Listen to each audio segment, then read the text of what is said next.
Hi team, and welcome back to the Radical Rundown. My name is Bryan Buckosh, core design engineer for Brunswick Bowling, and today we're talking about the newest release in the Radical lineup, the Outer Limits, and the core design that's inside of it. This brand new Outer Limits core shares some extreme similarities to the core design that was in the Trailblazer and the Trailblazer Solid. At first glance, you can see that they share a lot of features that are almost identical, but there are also a lot of nuanced differences in this new Outer Limits core that make it a newer and more improved version of this original Trailblazer core. First, we're going to talk about the similarities of these two cores, starting with the knob on top. As you've heard with the other Radical core designs, the knob on top, or the scoop in some Radical core designs, is built to help maintain the post-drilled total differential of the ball.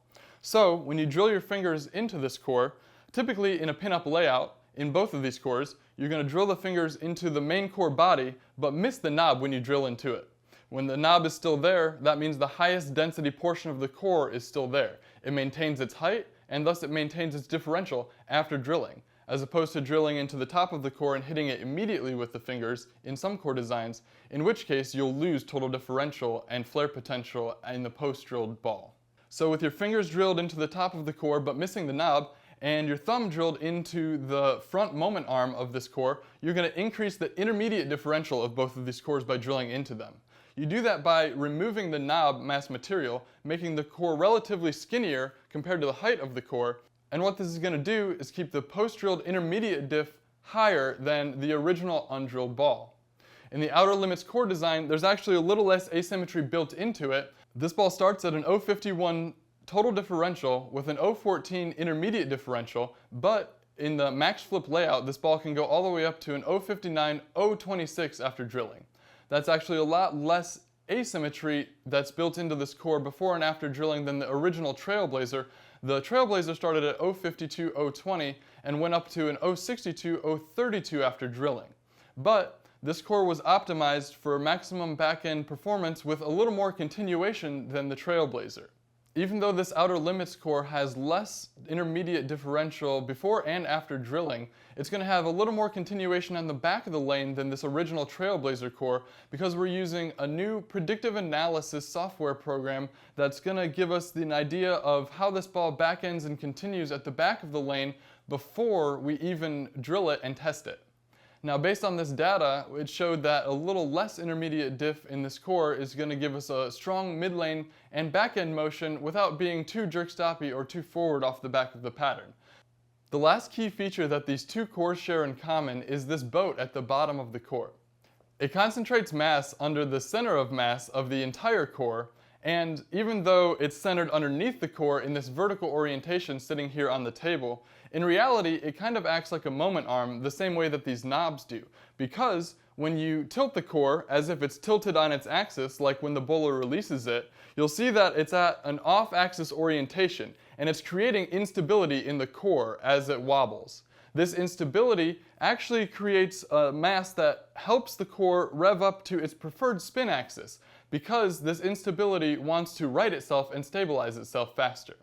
So that's going to bring us to the differences between this original Trailblazer core and this new Outer Limits core.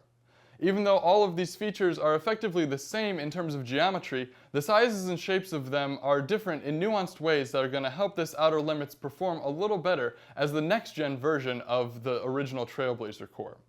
So the first thing that you'll notice is the relative height of these two cores sitting on the table.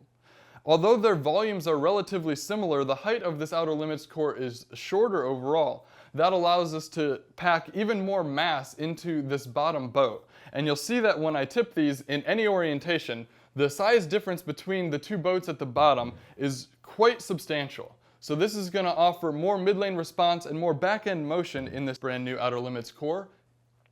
Even though this core looks shorter, it actually sits up in the ball a little higher so that the knobs are at an equal distance in the core.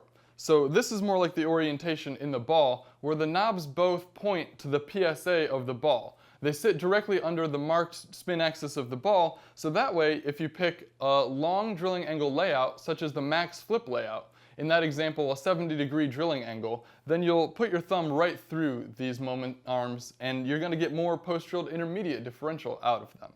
The other thing that's different about this Outer Limits core is that we've taken a more elliptical core body in this core and we've compressed it into what looks to be more like a band.